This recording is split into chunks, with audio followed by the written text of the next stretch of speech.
And Yes. you start to ground it. And so, yeah, in the workbook, we do have a very nice page. I have a very nice page in there that sort of grounds the conversation. But it's important all of our listeners and all the folks that are out there do ground Yeah. themselves in why they're even listening to our podcast and how they even got here today.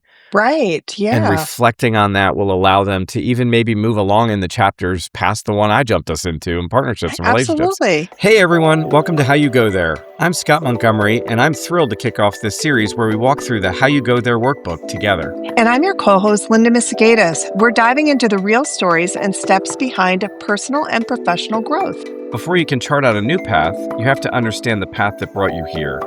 And this series is all about slowing down, reflecting, and getting curious about your experiences. That's how you go there. Hello, and welcome back to How You Go There, the podcast that helps you understand your journey so you can create the future you actually want. I'm your host, Scott Montgomery, and author of How Did You Get Here? And I'm your co-host, Linda Misegadis. Each episode, Scott and I walk through one chapter of the workbook and give you real practical tools to think differently, reflect intentionally, and take meaningful steps in your life and in your work. And today, Linda, we're starting with our very first exercise in our workbook, How You Go There. Yes, because we're going to share some of our own stories too, right? So we want you to Yes. know, we're coming from lived experiences and the moments when we finally maybe paid attention, and what brought each of us here and how we use that reflection to stay aligned with our guest. Yes. And share with our guests so they have some sort of a point of reference and Yeah. an experience that sort of is relatable is my hope, so that folks realize that we're here to help them see and sort of unpack for themselves. And that's why the workbook is such an advantage for folks to grab and for us to talk Absolutely. about today. Yeah. Absolutely. And if you already have your workbook, grab it, or maybe grab a journal or just an open mind, because this is where your journey actually gets intentional. So let's jump Yes. into this, Scott. So why does this Okay. actually matter? Why did you put this exercise first in the workbook? So as I look through the workbook, one of the most important things that I've experienced in my career is partnerships. And partnerships is the first exercise. And we talk about how we get here based on the folks that we've worked with in the past, how we want to present ourselves and who maybe mentored us or led us through experiences that helped us become better at leading ourselves. And so I think it's important that as folks feel like they want to use the workbook and the book and take their selves to the next level, they go back and reflect on those partnerships and those relationships and how they might have been either underutilized or not recognized. Yeah. Well, Yeah, and I think that in HR or in leadership, especially in leadership, we hmm are so focused on helping other people that we rarely stop to kind of look at what shaped us. And, when I first started taking time to really reflect, it changed how I saw my career path. And I think that was such an totally. important point in my journey along this. But let's start with you, just kind of Mm. when did you really first pay attention to your journey? So, now that we're going to leave the script, if you were, a little bit here and then talk about some of the experiences I've had, I was Yeah. reflecting on what we were going to talk about today. And I have a great story that some might be able to resonate with that really helped me start to see. I was about 27, 28 years old when this went down. I might have even been 25 or 26, but I had a very So a interesting, lot younger than you are today is what you're telling no, me. just a few years, Oh, just a just a couple very, years. Oh, that's just a right. I very, forgot. just, I Silly mean, me. yeah, no, I'm not double plus that age at all Oh, at this that's point. right. Yeah, No, that's right. no, Yes. right. But thank you for highlighting that. Of And how course. that, yes, ding. Welcome back, friend. Yes, I see that. We're going to start right there. I go, okay, Absolutely. okay, good. So no, but it's funny because the relationship piece, and we've got a long-standing relationship as well. But I think for me, when I was 25 and 26, there was a very pivotal moment that I can reflect on for our audience and for you and me to talk about why I think it's so important. I was literally working in a call center, and I had been tapped to be a point of contact for customers calling in. And we were massaging technology through copper wires at the time. So we're in the mid Okay. 90s. And I Yeah. had a headset on and the phone queued up and there was no internet yet. And people were trying to put high speed on their telephone lines to supersede caller ID and Yeah. maybe connect to AOL, if you remember those days. I do remember those days, I yes. had a customer call, and the customer was just very difficult. And for my immature mind, I had everything I could do to get through that call. And when I thought the Mm. call was over, I leaned over to a friend of mine and I went, "This beep hole was a real nightmare. And I don't know where he gets off and blah, blah, blah." And I went on and on Uh-huh. and on. And the call wasn't disconnected. Oh, no. Oh my And the customer god. Worst heard. nightmare, right? Yes, Yeah. yes. Well, and the customer heard, and mind you, I'm in the beginning of my career. I'm, in a hot seat right now with technology, and all eyes at the company are on this call center. And I'm Wow. talking bad about a customer basically to the customer, and I didn't know it. Yeah. Customer stopped me mid-sentence and said, "I'm still here. Let me get your boss right now." Wow. Wow. Well, I was quick on my feet, and I gave Yeah. him a boss, not my boss. Okay. And that boss was basically the CIO of the organization. So he didn't really have any say on what was going on with customer service, sales and marketing, Okay. HR, anything. And he took the call. And when he hung up, he looked at me and he said, "This is a fireable offense, but I'm going to turn a blind eye on this one because you're young in your Okay. career. You didn't know what was going on. And you and I are going to forget this call happened." All right. All And the right. power of that trust and the power of that situation and that pivotal moment in my career kept my trajectory moving forward. And it was because we had already known each other. We were already in somewhat of a relationship. He Sure. understood I made a dumb mistake, and the Yep. customer was never going to do anything about it anyway. There was no reason to get me fired and have to train somebody else up. And the bottom Yeah. line is, it really highlighted for me how you can work with people and really trust them when the chips are really down. Yeah. No, that's a really good point. No. Yeah. Well, and I kind of have a similar story, like of when Yeah. when mine it didn't I mean, I'm smart enough to check the phone multiple times to make Oh, sure. okay, Just good. saying. Yeah. I mean, Yeah, but yeah, yeah. but rookie I'm sure you mistake for are. sure. Do you have a couple flyaways right there? If you could just press those down for us, that would be really They helpful. just work on that. Yes, yes. Thank you. You're welcome. But I think that, so I was probably similar to you. I might have been maybe a little bit older, but kinda like maybe late 20s, early 30s, when this happened for me, and I was working for a software company at the time. It was Mhm. a startup company, so we'd been around for a little bit, but still relatively new.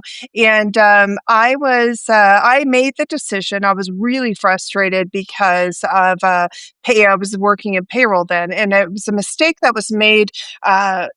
Going back and forth, and our tax department, which was part of Mhm. finance, Mhm. had done something, and it caused a whole big uproar in with our Canadian employees. And Yeah. I made the decision to go to the defense of my team, and I Okay. sent a very pointed email that definitely pointed the finger at this other group who happened to sit Yes. underneath the VP of finance. And as a result of my choosing to do that, I did Mhm. not get the promotion at that time because I was on track to Ooh. be promoted. And what was good for me though in that moment is similar. I had a relationship. Mhm. I had Mhm. a good relationship with my boss. And what they did is honestly, they put me through some training, which I needed because what I Yeah. did. While I stand by the decision to defend my team, how I went about doing it was probably Yeah. not the best and the wisest approach. And so Uh-huh. that set me on a path to kind of thinking about what does it mean to be in a leadership role, right? And Right. Right. making those decisions. So very similar to what you're saying there. Sometimes you just have those moments.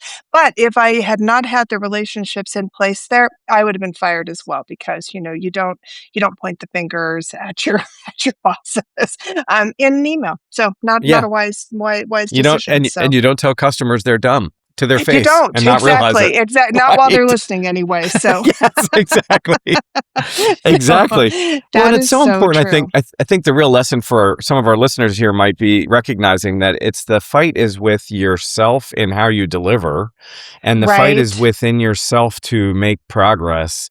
And leadership is often there to support that if you put them in that light. And Yes. if you have a horrible leader, then have them listen and get the companion guide and read the book and do all the things. But if you have a good expectation, you can facilitate good relationships in the workplace. And that just is a Absolutely. win for everybody. Yeah. Yeah, no, I totally agree. With over a decade of experience, WorldGate LLC is your trusted partner in IT staffing and project management tailored for the public sector. We help government agencies and organizations navigate complex technology landscapes, implement effective workforce solutions, and build high-performing teams from strategic staffing to seamless systems integrations. We bring the experience and reliability to execute, empower, and exceed for our customers. Staffing? Check. Project management? Check. Public sector solutions? Check. Experience you can trust. Visit our website at www.worldgatellc.com today.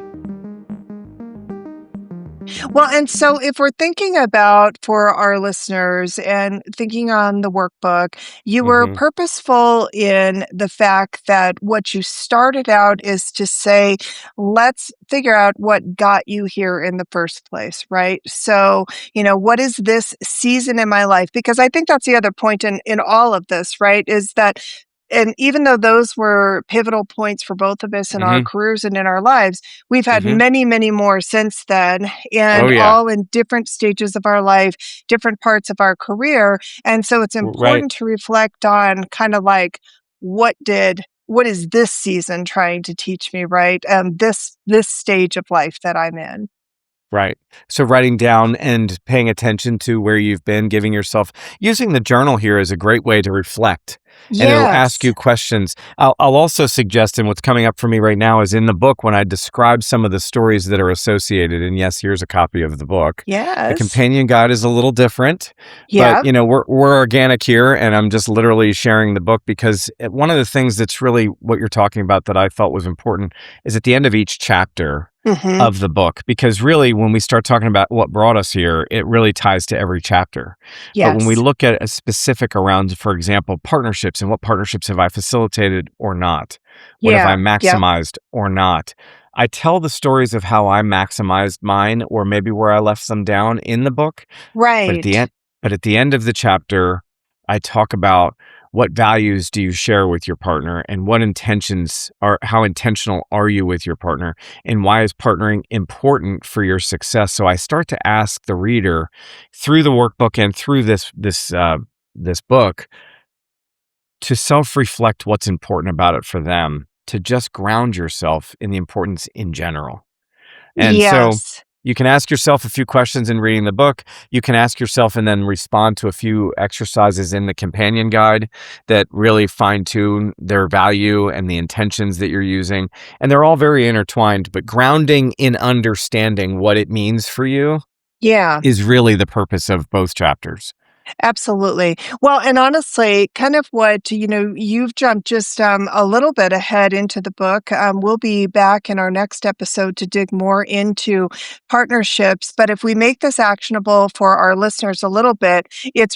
it's this first page in the workbook, right? It's Yeah. Yeah. paying attention to the journey. And so the workbook really asks you to reflect on three things: what brought you here? Hmm. What moments shaped you, and what goals do you have moving forward? And that's really important, would you say, Scott, if you're starting out on any type of consultative coaching or if you're doing any type of mentoring work, if you don't have some of these things kind of figured out for yourself, it's like, going to the doctor and saying, I don't know, I got something wrong. And that's it, Right. Right. without Well, giving way to them any other information, right? So now well, way to break. figure Well, out way what to I have wrong. paying attention to the journey is exactly what we do when we're in a coaching session, Yeah, when we're in a workshop, or some sort of a digression to the past helps you move forward to the future.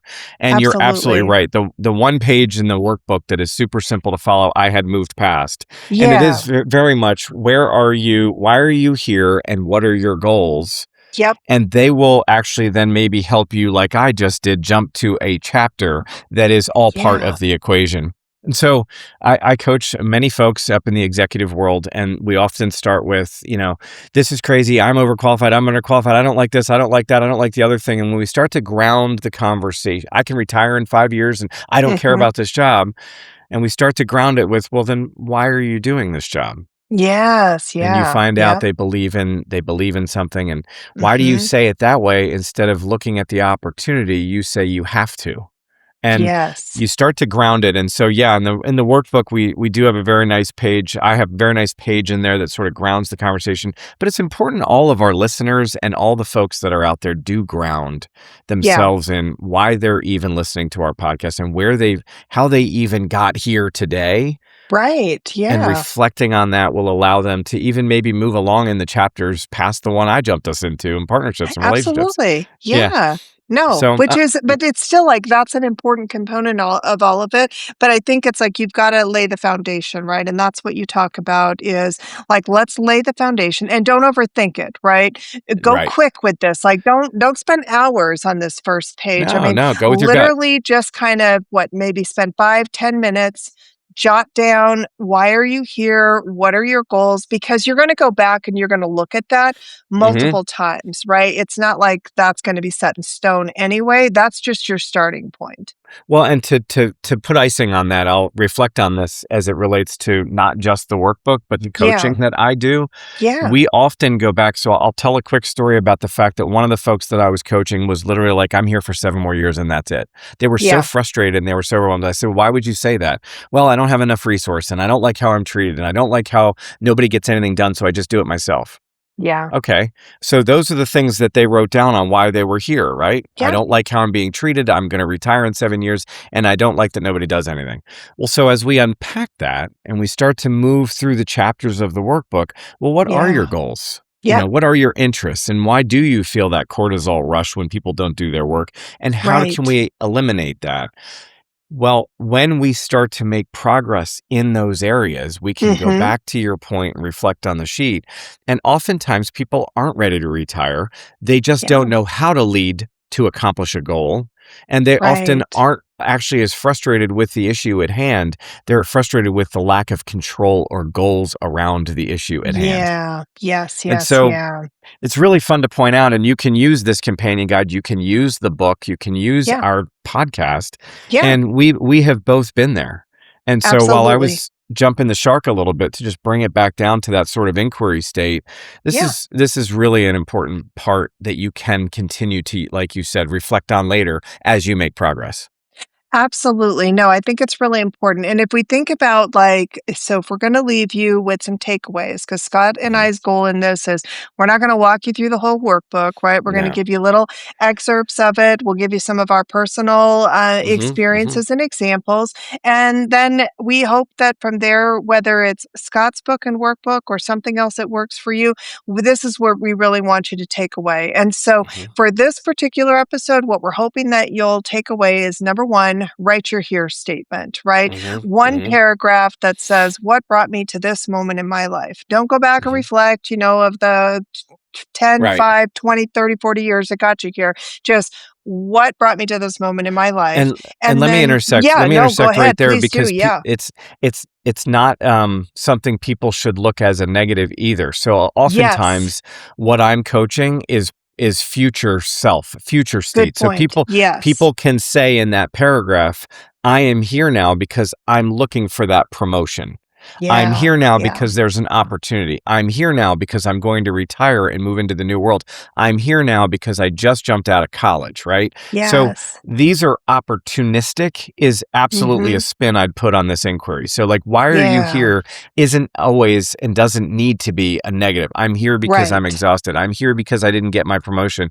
It can be because you're looking forward. And I would Yeah. encourage that. I would encourage that. Absolutely. No, I Yeah. think that's a really good way to bring that around. And then second takeaway is just pick one short-term goal, not a 5-year plan, just Mm-mm. one intention for the next 30 days, right? Like what is Mhm. that one? Because I think sometimes that, to me anyway as well, goals always are overwhelming. Whenever anybody says even at work they're like, "What are your goals?" Like it feels immediately overwhelming because I'm Yes. thinking about not just what is my goal for today or my goal for the week. I'm thinking about what is my goal for the next 5 years, Too it's like much. trying to and it's too much and then you get overwhelmed and you don't do anything, right? A a really good goal for our listeners would be follow this podcast and I listen think week to so. week, and then Yes, maybe I you can like it. implement some of what we're talking about. It can be Yeah. that simple. And It really can, you're it's right. an easy click of a follow button, and it can also inspire some thoughts and ideas that are not something that have to be determined in the opening statement of your journaling. And the last takeaway that we'll leave you with today is identify your next step. So, just one small action that moves you forward. So, like Scott said, maybe it's following this podcast. Maybe it's buying the book and the workbook. Yeah, That's a yeah, starting place. It's just some place to totally. start. Buy a new journal. Sometimes, if you like to journal, it's fun to get a brand new journal that you can start out all fresh with, Mhm. whatever it Yes. is for you, Yeah. right? But New year, whatever new gets you journal. Yeah, excited. Exactly. Yes. But yeah, identify what that next step is, because I think that's the key to all of this is that without action, nothing gets done, right? that's right. Otherwise, it's just talk. Well, and also it doesn't have to be all the actions all at once. And Yeah. A good point. lastly, the Yes. journal that they can get is also on howyougothere.com, and I sell a journal Yeah. that along with the companion guide. But I like what you're saying about these small bites, right? They don't Yes. have to be influencing your logic or thought process. They have to be exposing you so that you're Yes. now exposed to journaling, you're exposed to thinking that way, and you're actually just going to plug in and listen next week too, are enough to get things moving. Absolutely. Yeah. That's right. It's just one thing. That's all you Yeah. have to accomplish is just one thing. So, well, Yeah. hey, I want to thank everyone for joining us. And we hope this Yes. episode helped you maybe reconnect with your journey. Like Scott said, new year, new opportunities, new chance to start fresh. So do the exercises for sure. And then next week, Scott, you and I will dive into the next chapter of the workbook. Scott already gave Yes. you a little I sneak gave you a peek, little so snippet. yeah, that's Yes. right. We're going to be talking about partnerships and relationships, but I think it'll be really good. But I'm excited for this journey with you, Scott. I'm excited too, and I can't thank you enough for kicking off with me our third season. I We have been through know. so many iterations and so many, maybe not trials, but so many intersections of how can we do it better and how what can we change. Yeah, And I'm really excited about being with you for this next season and helping our me community just too. a little bit better. And don't forget people to plug into Linda's other podcast at her Yeah. resources, where there's a lot more guests and a lot more going on and a lot more seasoning as it Yeah. relates to women in business and the HR world. As I recall, it does a lot Yeah. of focus on some of that. So that'll be really good. Absolutely. No, I Yeah. appreciate that for sure. And it's a great linkage back here because while you listen to all those amazing speakers, Hmm. then you're trying to figure out how do you get there. Well, guess Right. what? You come over here and we'll walk you through how do you go there. And we'll have a few guests along the way, I'm sure, too. So Yes, we thank you will. again. Happy New Thank Year, you. and we're Happy off New and running. Year.